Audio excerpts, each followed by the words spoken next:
Hey guys, no new episode this week. Up here in Canada, it's kind of weird because Canada Day is right in the middle, so it's this strange split week. So James and I decided to take the week off. And I wanted to take this opportunity to get some more research done and work on whatever episodes we had in the bank so that we could keep up this great quality that we promise you for every episode. And sometimes that's a tough thing to do when you're a two-man crew that works full time. But I didn't want to leave you hanging, so I decided to take this opportunity to give you a sneak peek of what you can get if you join our Patreon. For $5 a month, you get a monthly bonus episode on our Patreon where I talk to James about strange, dark, and forgotten history. For the month of June, I talked to James about the Great Emu War in Australia, when Australia declared war against 20,000 famished emus. So sit back, relax, and enjoy this sneak preview of our bonus episodes.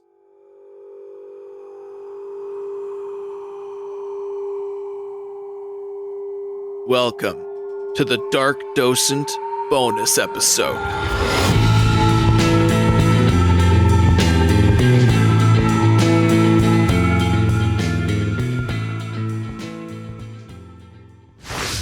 October 1932, Campion District, West Australia. It's a tense time in Australia. West Australia is attempting to secede from the Australian Federation. We're 3 years into the Great Depression, and because of this, the farmers have been tasked to double their crop output with financial assistance from the Australian government. However, these subsidies were never provided, causing great distrust between the people and the powers that be. And to top it all off, Australia was amid a devastating drought, making it not only hard for the farmers to grow their crop, but also the animals in the area to survive. And this would cause things to get much, much worse. In early October, farmers in the Campion district began to wake up to their entire yield of crops destroyed. But not just their crops. Fences were bowled over. The feed for their animals was completely gone. And all of their water had been drank, leaving the farms in ruin. But there's no mystery here, James. The farmers knew exactly who the culprit was. It was a migrating population of 20,000 famished emus. This frustration only added on to the environmental tension, and the government was nervous. For these farmers weren't just your everyday farmers. Lands in these regions were gifted to World War I veterans, so they could transfer to a more peaceful life after the war. So you have a bunch of angry, broke, starving, hardened veterans of the world's deadliest conflict that consider you the catalyst for all their strife. The government knew that they had to do something. And in their eyes, there was only one logical option: to declare war on the emu population. James, have you heard of the Great Emu War? Mixing it up a bit, I have. Almost like you spoiled it at the very beginning. Almost like I knew this was coming since it was mentioned like 6 months ago. I didn't think you'd remember. I'm surprised. I'm 50% convinced it was my idea. Actually, it was my idea, but you brought it up and said, I think you said you had a New Zealand guy working with you who asked about it or something. Yeah. And I said, oh, that will be something. Don't look anything up. How much do you actually know about the ins and outs of the Great Emu War? I know that emus are like smaller, more violent ostriches, I think. I think I'm a cassowary. Never mind. Maybe. Cassowaries are a little small. They're more violent. Yeah. Emus are pretty similar to ostriches, at least like for size and all that. I know that there were a couple of casualties. Okay. On the human side. I don't know what you want me to say without spoiling anything. I don't know a ton, but I do know that there were deaths. No, you're actually incorrect. What? Yeah. The thing is the Emu War, amazing title for anything. Yeah. This is one of those things that TikTok slop type of guys had taken and just started spewing with no research. Right. And when I first heard it, I heard the same thing as you. There was an Emu War, an army of soldiers fought a fleet of emus and the emus overtook the soldiers and caused injuries. Well, that's not necessarily the route I was thinking. But I've heard things like Yeah, that sort of yeah. thing. Like stories have changed all the way throughout. Yeah. Well, let's get into some of the ins and outs of the Emu War. So a delegation of farmers went to the Minister of Defense, Sir George Pierce.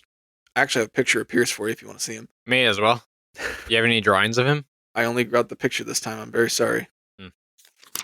That's George Pierce. That's a hell of a mustache. Yeah, it is, brother. Back then when they actually knew how to, do facial hair. I mean, I don't know if it's necessarily good. It's just a hell of a mustache. Hey, mutton chops. Mustache the long way, you know? Mutton chops aren't necessarily good, but they are impressive. I disagree. I think they're just the worst form of facial hair. If you have mutton chops, stop listening to us, please. We're not going to mention the time I had mutton chops. You asked me if you look good, and I told you no to your face. It was hilarious. I knew it didn't look good. That's like the one thing I won't lie about is mutton chops looking good. They look awful. Fuck you. All right, go off, James. We can cut the fuck you maybe. Nah, I'm gonna leave it in. That's okay. Frick you. Hey, if someone with mutton chops is offended, does it really count? No, because you already don't make good decisions and I don't trust your judgment. Exactly. So if you're offended, you're probably wrong. Exactly. James is in the right. Ask anybody, except for me when we're arguing about a cryptid. I still might be right. Now, Pierce wanted to know what the plan of attack was going to be. And the farmers, all being ex-soldiers, remarked how effective the Lewis machine gun was on the battlefield, and actually requested them to use themselves. Pierce looked at the men and fully agreed that machine guns were an excellent idea. They would grant the deployment, but there was a catch.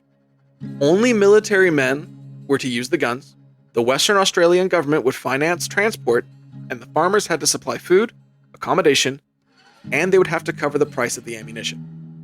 And when you're thinking machine gun, you might be thinking Tommy gun or like something you can hold, like a rifle type of thing. Mm-hmm. The Lewis machine gun is the kind of gun they used to put on the back of biplanes. Basically a turret. It's basically a turret. Bop, bop, bop, bop, bop, bop, bop. Exactly. This thing is massive. Here's a picture of the Lewis machine gun. I'm sure you've seen it. Yeah.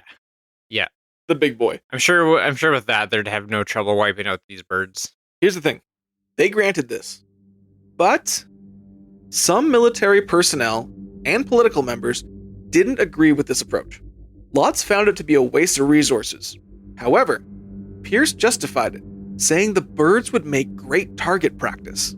And it would help the farmers, the backbone of our nation. Also on the down low, this was a great way to distract the people from the secession movement. Which is another underlying factor.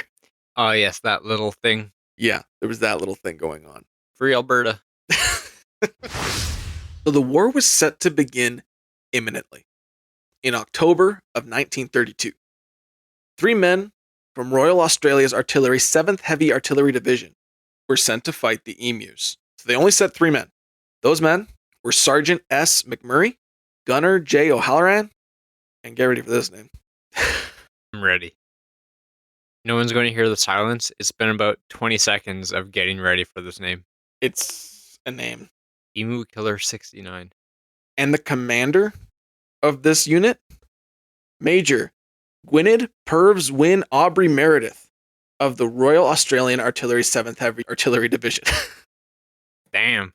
Yeah, we're going to call him Meredith. Say that 15 times fast. No, because I don't even know if I pronounced it all right. Some of this doesn't even look like it should be a name. But that was the commander of this unit. That's the text written on your phone. That is the text written on my phone. Between these 3 men, they were armed with 2 Lewis machine guns that they had to share and 10,000 rounds of ammunition. Now, as they're getting ready to deploy, something unexpected happened. It started to rain. This caused the population of emus to disperse all over to greater areas. So the operation was delayed to November 2nd, 1932. Here's the part that makes me laugh. Is a big part of these emus acting this way is because there was a drought. And it began to rain. So that should solve it. But they were so adamant that they should kill these emus that they were going to just delay it a week and come back November 2nd because we needed to kill these emus. Hey, you gotta happen once, it could happen again, you know? Exactly. You know what? Australia is probably not the first drought, probably wasn't the last. Probably not. And also, the funny thing is, emus were actually considered protected up until 1922 in Australia. But in 1922, they were classified from a protected species to vermin. Like that. So killing them became fine. It was like killing rats because they were just harming so many farms. Crazy how it went one way to the other so fast. Yeah. Now, when they got back to the Western Australian front, they had two goals. The first goal, help the farmers with the overpopulation of emus. But the side mission was collect 100 skins so they could be used to make hats. Not even to eat them. No, they wanted the feathers to make, quote, light horseman hats. You know what? 1932, fair enough. They had some pretty baller hats back then. I'm gonna see if I can find a picture of that for you. 'Cause I don't even Now all the hats are just like the fucking New York hats or New York Yankees hats. Yeah, those suck. Unless it's on Fred Durst, then it's awesome. Yeah. Yeah, chainsaw. Hot dog flavored bong water. So this is a light horse hat. That seems like something that a Yankee Doodle would wear.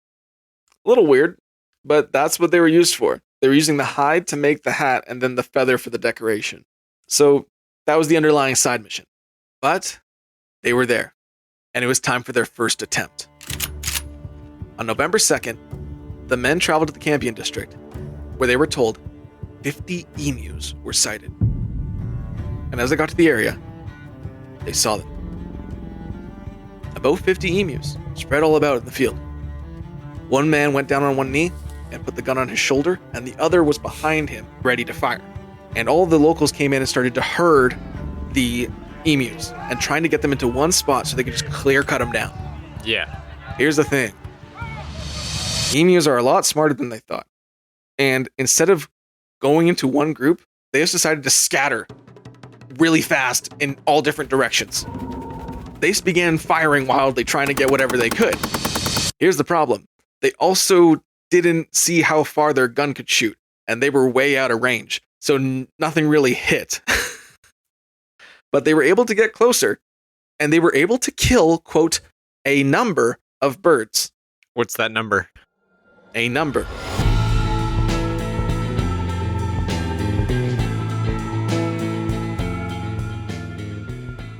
We hope you enjoyed that little sneak preview of what our bonus episodes offer.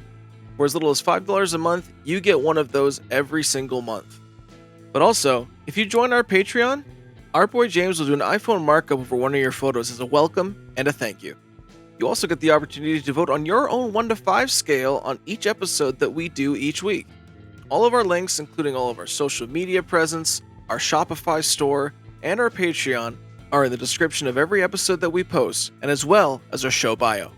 And I know it's extremely hard to convey over message or over just talking on this podcast, but James and I are extremely grateful for everyone who has supported this show, all the amazing people that we've met through this show. It's really gone further than we ever thought.